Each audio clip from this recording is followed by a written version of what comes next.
Hi hello అందరికీ నమస్కారం అండి. Welcome to talks with me. ఎలా ఉన్నారండి అందరూ? నేనైతే చాలా అంటే చాలా బాగున్నాను. మీరందరూ కూడా ఇంకా ఇంకా బాగుండాలని మనస్ఫూర్తిగా కోరుకుంటున్నాను. ఇవాల్టి వీడియోలో ఈ వారం మొత్తం అంటే మొన్న ఆదివారం నుండి ఇప్పుడు ఈ ఆదివారం వరకు నేను మనీని ఎంత సేవ్ చేశాను అనేది మీ అందరితో షేర్ చేస్తూ అలానే ఒక 5 లక్షల చీటీ కట్టి నేను మా బ్రదర్ ఫ్రెండ్ ఎక్కడ ఇన్వెస్ట్మెంట్ చేసాము అనేది ఈ వీడియోలో అయితే మీ అందరితో షేర్ చేయడం జరుగుతుందండి. ఎవరికైనా ఉపయోగము ఉంది అనుకుంటే మీరు కూడా ఫాలో అవ్వండి, లేదంటే వదిలేసేయండి. ఈ వీడియో ఎవరికైనా నచ్చినట్లయితే దయచేసి లైక్ చేయండి. అలానే మీ సజెషన్స్ని కామెంట్ రూపంలో తెలియజేయండి. ఇంకా ఎవరైనా సరే మన ఛానల్ని సబ్స్క్రైబ్ చేసుకోకుండా చూస్తున్నట్లయితే సబ్స్క్రైబ్ చేసుకోండి. అలానే పక్కనే ఉన్న బెల్ ఐకాన్ ప్రెస్ చేయండి. దానివల్ల నేను చేసినటువంటి వీడియోలు నోటిఫికేషన్ రూపంలో మీ ముందైతే ఉంటాయి. ఇప్పుడైతే టాపిక్లోకి వెళ్ళిపోదాము. కొత్త ఉదయంలో సరికొత్త ఆశలతో మరో రోజులకు మనందరికీ స్వాగతం అండి. ఇప్పుడైతే నేను డైలీ ఛాలెంజింగ్ చేస్తున్నాను అన్నాను కదా, అందులో 20 రూపీస్ అయితే వేశాను. ఇవాళవి రేపటివినండి, అంటే 20 రూపీస్కి అయితే ఉండింది, ఇంకెందుకని చెప్పేసి వేసేసాను. కాయిన్స్ కూడా నేను 100 డేస్ ఛాలెంజింగ్ అయితే మొదలుపెట్టాను కదా ఉగాది నుండి. ఇది ఉగాది నుండే మొదలుపెట్టాను. 10 రూపీస్ ఛాలెంజింగ్ కూడా ఉగాది నుండే మొదలుపెట్టానండి. ఇప్పుడు కాయిన్స్ కూడా ఇవాళ 13వ తారీఖు అండి. ఇదిగో 13 రూపాయలు అయితే వేస్తున్నాను. కాయిన్స్ అండి, ఇది 100 డేస్ ఛాలెంజింగ్. కాయిన్సే వేయాలని రూల్ ఏమీ లేదు, నేనైతే కాయిన్స్ వేస్తున్నాను ఉన్నాయి అని చెప్పేసి. మనీని ఈ విధంగా ఛాలెంజింగ్గా తీసుకుని సేవ్ చేస్తే మనకి ఎంతో కొంత అమౌంట్ అయితే మిగులుతుందండి. ఇదొక చిన్న ఇన్స్పిరేషన్గా తీసుకుని మీరు కూడా మనీని సేవ్ చేసుకుంటారు అనే ఉద్దేశంతో చూపిస్తున్నాను. ఎందుకంటే మన దగ్గర మనీ లేనప్పుడు చాలా ఇబ్బందులు పడాల్సి వస్తుంది. అప్పుగా అడుగుదామని చెప్పి అనుకున్నా సరే ఒక్కొక్కసారి అప్పులు కూడా పుట్టవండి. ఇదిగోండి, ఇది ఈ వారం నేను మనీ సేవింగ్ చేసినటువంటి మనీ అండి. ఇది కూరగాయలు 20 రూపీసే మిగల్చగలిగానండి. అంటే వేసవికాలం కాబట్టి కొంచెం కూరగాయలు కూడా కాస్ట్ అయితే పెరిగిందండి. అలానే ఫ్రూట్స్ అండ్ స్నాక్స్లో ఒక 20 రూపీస్ మిగల్చగలిగాను. ఆకుకూరల్లో ఎక్కువ మిగిల్చలేదండి, 6 రూపీసో 7 రూపీసో మిగిల్చాను అంతే. అవి కూడా కాయిన్స్ అండి. అలానే బట్టలు ఉతికేటప్పుడు మన వాళ్ళ జోబుల్లో కాయిన్స్ ఉంటాయి కదా, అవి కూడా 4 రూపీసో 3 రూపీసోనండి. అవి కూడా మన సేవింగ్స్లోకే వేసుకుంటాం కాబట్టి అవి కూడా చూపిస్తున్నాను. ఇదిగోండి, ఇవి బట్టలు ఉతికేటప్పుడు దొరికినటువంటివి.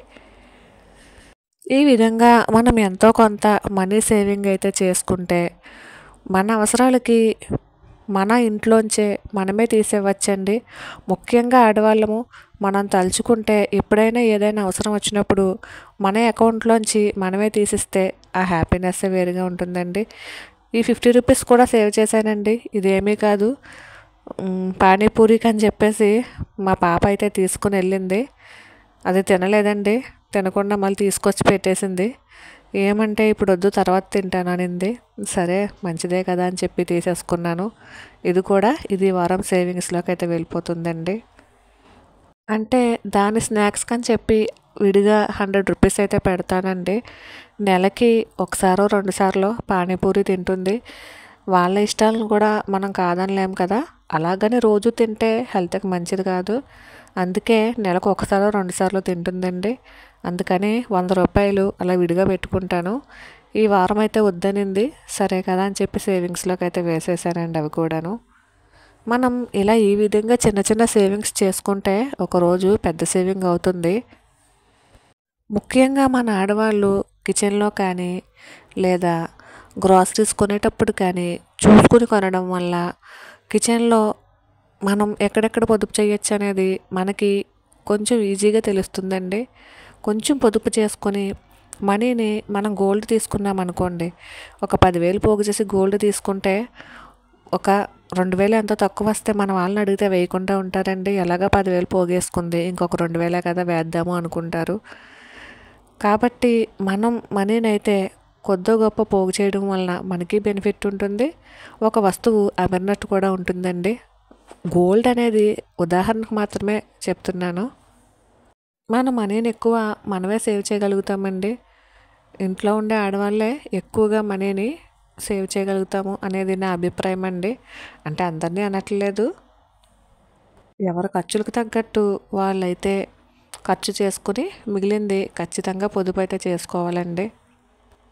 ముఖ్యంగా మన బంధువుల్లోనే చూడండి, ఎప్పుడైనా మనకు మనీ కావాల్సి వస్తే అంటే వాళ్ళ దగ్గర లేకపోవచ్చు, ఉన్నా కూడా కొంచెం మంది ఇవ్వటానికి సంకోచిస్తారండి. ఇలాంటివి చాలామంది ఫేస్ చేసే ఉంటారు. బంధువుల దగ్గర మనీ తీసుకుని చాలామంది అంటే చులకనగా మాట్లాడతారండి. అందరినీ కాదు, కొంచెం మంది మాత్రమే.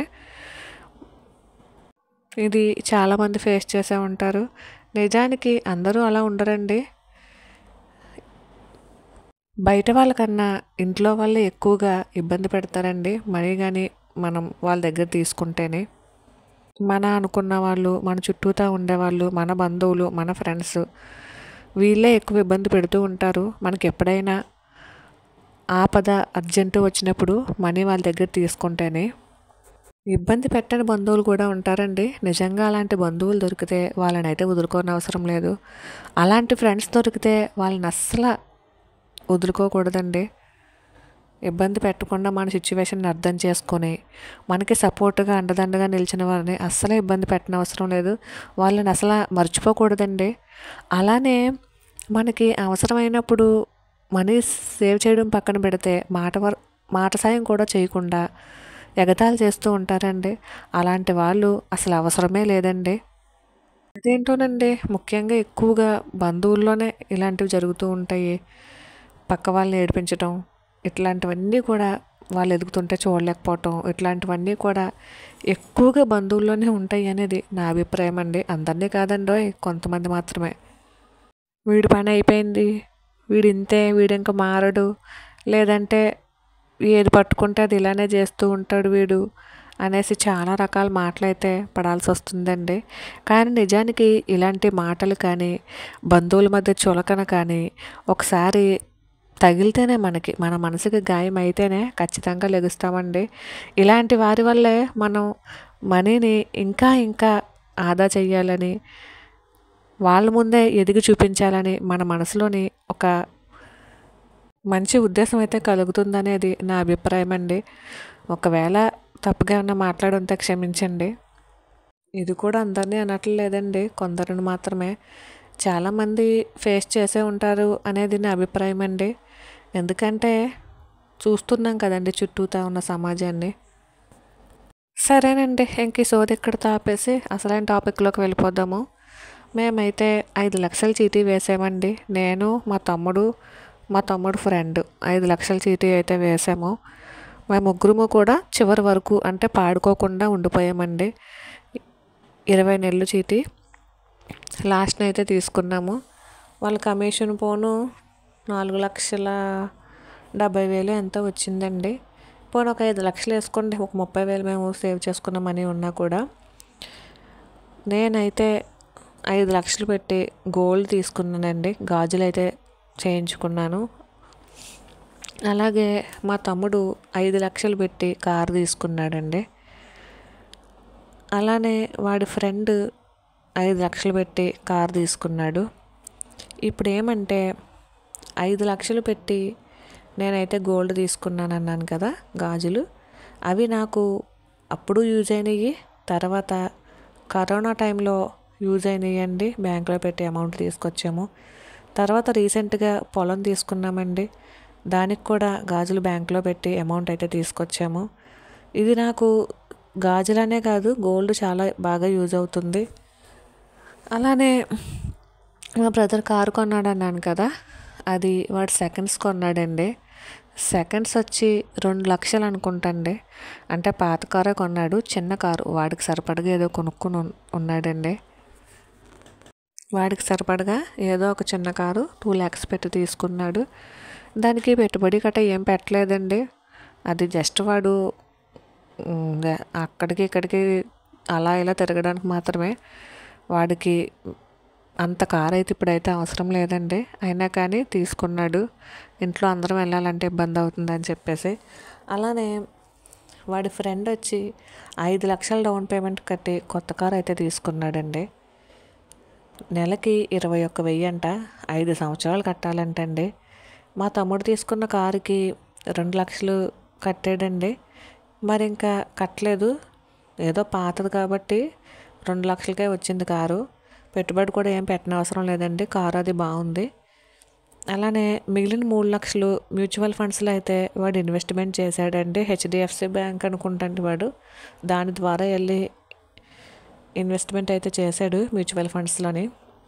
ఇప్పుడైతే ఫోన్లో కూడా యాప్స్ వచ్చేసినాయండి మ్యూచువల్ ఫండ్స్లో ఇన్వెస్ట్ చేయటం. ఇప్పుడు ఇంకా ఈజీగా ఇన్వెస్ట్ అయితే చేసుకోవచ్చు. ఇప్పుడు మా తమ్ముడు ఫ్రెండ్కి కార్ మీద తిరగడానికి పెట్రోల్ అవుతుంది. అట్లానే మెయింటెనెన్స్ అంటండి 2,000 ఎంత అవుతుందంట. 3 నెలలకి 4 నెలలకి ఒకసారి. కొత్త కార్ కాబట్టి ఏదో చేయించాలంట. అలానే డౌన్ పేమెంట్ 5,00,000 కట్టాడండి. అది కాక నెల నెల 21,000 అయితే కట్టాల్సి ఉంటుంది. ఇంకా వీడొచ్చేసి నెల నెల ఇంకా కట్టుబడి లేదు కాబట్టి పెట్రోల్ అవుతుంది. ఎక్కడికైనా వెళ్తే మెయింటెనెన్స్ అంటే మళ్ళీ ఇంటికి వచ్చిన తర్వాత సర్వీసింగ్ చేయించడం ఇలాంటివి అయితే చేస్తూ ఉన్నాడు. నాదైతే గోల్డ్కి చెప్పనవసరం లేదండి.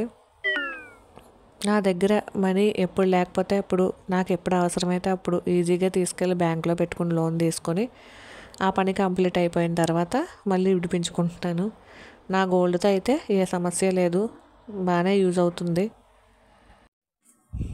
ఇలా మా తమ్ముడు కూడా 2,00,000తో కారు కొన్నాడు. 3,00,000 ఇచ్చి ఇన్వెస్ట్మెంట్ చేశాడండి. ఇప్పుడు వాడి ఫ్రెండ్ తీసుకున్నటువంటి కారు 5,00,000 డౌన్ పేమెంట్ కట్టి నెల నెల 21,000 కట్టి మళ్ళా దానికి మెయింటెనెన్స్ పెట్రోలు ఇలా అవుతుంది. ఈడు మా తమ్ముడు 3,00,000 వచ్చి మ్యూచువల్ ఫండ్స్లో ఇన్వెస్ట్మెంట్ చేశాడు అన్నాను కదండి. వాడు ఆ 3,00,000కి 5 సంవత్సరాలకి అసలు ప్లస్ వడ్డీ తీసుకున్నాడు. ఇతనైతే ఇప్పటికీ కడుతూనే ఉన్నాడండి ఈఎంఐ. కారు తీసుకోవడం తప్పేమీ కాదు. మనీ ఉండి డబ్బులు ఎక్కువ ఉంటే తప్పు లేదండి, కారు తీసుకోవచ్చు. అలా అని మిడిల్ క్లాస్ వారు కారు తీసుకోకూడదని ఏమీ లేదు, హ్యాపీగా తీసుకోవచ్చు. ఇప్పుడు మా తమ్ముడు కూడా కారు తీసుకున్నాడండి, మిడిల్ క్లాస్ అయినా. అది తప్పేమీ కాదు. ఇప్పుడు ఏంటంటే ఈ అబ్బాయి 5,00,000 పెట్టి కారు తీసుకుని ఇంట్లో వాళ్ళందరికీ సర్ప్రైజ్ ఇచ్చాడు. అలానే నెల నెల ఈ అబ్బాయికి వచ్చేది 25,000 మాత్రమేనండి. 25,000లో 21,000 ఈఎంఐకే పోతుంది. ఇంకా 4,000 ఉంటుంది. 4,000లో వీళ్ళ ఫ్యామిలీ ఏ విధంగా రన్ అవుతుందనేది నేను ప్రత్యేకించి చెప్పనవసరం లేదండి. ఆశ అనేది, కోరిక అనేది అందరికీ ఉంటుంది. దానిని తీర్చుకునే విధానం కూడా తెలిసి ఉండాలండి. వీళ్ళిద్దరికీ కూడా చిన్నప్పటి నుంచి కార్లు అంటే చాలా ఇష్టము. ఎందుకంటే ప్రత్యేకంగా చూసిన దాన్ని కాబట్టి నాకు తెలుసండి, చిన్నప్పటి నుంచి కార్లు అంటే చాలా ఇష్టము. కాకపోతే మా వాడు ఏంటంటే మా ఇంట్లో మేము చెప్పినట్టు విన్నాడు. అంటే తర్వాత కొనుక్కుంది కానీ ఇప్పుడు సెకండ్స్ తీసుకోమని చెప్తే విన్నాడు. మిగిలింది ఇన్వెస్ట్మెంట్ చేశాడు. దానికాడు ఇప్పుడు 5 సంవత్సరాలు అయిపోయిన తర్వాత అసలు ప్లస్ వడ్డీ తీసుకుంటాడండి. ఇప్పుడు పాపం ఈ అబ్బాయి వచ్చి వాడికి వచ్చిన 25,000లో 21,000 కారుకే పోతుంది. ఇంకా 4,000లో ఫ్యామిలీని ఎలా రన్ చేస్తాడు అనేది ప్రత్యేకించి చెప్పనవసరం లేదండి. ఒక మిడిల్ క్లాస్ అబ్బాయి కొత్త కారు తీసుకోవడం తప్పేమీ కాదండి, మనీ ఉంటేనే. 25,000 శాలరీ వచ్చి దాంట్లోనే ఫ్యామిలీ అంతా గడవాలి. రెంటలు, తర్వాత కరెంటు బిల్లులు, ఇంట్లోకి తినడానికి, ఇంట్లో ఉండటానికి, ఇవన్నిటికీ చూసుకోవాలంటే కొంచెం కష్టమే. ఏదైనా సరే ఒక్క 10 నిమిషాలు ఆలోచించి చేయాల్సిందండి. 5,00,000 డౌన్ పేమెంట్ కట్టేస్తే మనకు కారు వస్తుంది అనేదే చూసుకున్నాడు. తర్వాత నెల నెల ఏంటి అనేది ఈ అబ్బాయి ఆలోచించలేదు. అంటే శాలరీ పెరుగుతుందన్న నమ్మకం ఉంది, కానీ ఎందుకో పెరగలేదండి. మరి అన్ని రోజులు మనే కాదు కదా. కాబట్టి ఏ విషయాన్నైనా 1కి 10 సార్లు ఆలోచించుకొని మన కోరికలనే కావచ్చు లేదా పెట్టుబడులనే కావచ్చు ఆలోచించుకుని ఏ పనైనా చేయడం ఉత్తమము అనేది నా అభిప్రాయం అండి. ఇది ఎవరిని కించపరచడానికి అయితే కాదండి. ఒక్కసారి కొనే ముందు ఆలోచిస్తారు అనేది. ఇలాంటి సిచ్యువేషన్ ఎవరికైనా ఉంటే కొనే ముందు ఆలోచించుకోవాల్సిందిగా నేనైతే అనుకుంటున్నాను. ఎవరైనా కొత్త కారు తీసుకునేటప్పుడు శాలరీ బాగుంటే పర్వాలేదండి. 15,000, 20,000, 25,000 వచ్చేటప్పుడు మనకేదో 5,000 వరకు ఈఎంఐ వెళ్తే పర్లేదండి. సగం పైనే ఈఎంఐ వెళ్ళిపోతే ఇంక ఇంట్లో వాళ్ళ పరిస్థితి ఏంటి అనేది ఒకసారి ఆలోచించుకొని కొత్త కార్లు కొన్నా లేదంటే కొత్తగా ఏవైనా వస్తువులు తీసుకున్నా చూసుకొని తీసుకోవాలండి. మరైతే ఇదేనండి వాళ్ళ వీడియో. ఈ వీడియో కనుక మీకు నచ్చినట్లయితే దయచేసి ఛానల్ని సబ్స్క్రైబ్ చేసుకోండి. అలానే లైక్ చేయండి. మీ సజెషన్స్ని కామెంట్ రూపంలో తెలియజేయండి. మరైతే ఉంటానండి. మరొక వీడియోతో మళ్ళీ మీ ముందుకు కలుసుకుంటాను. Thank you for watching. Bye.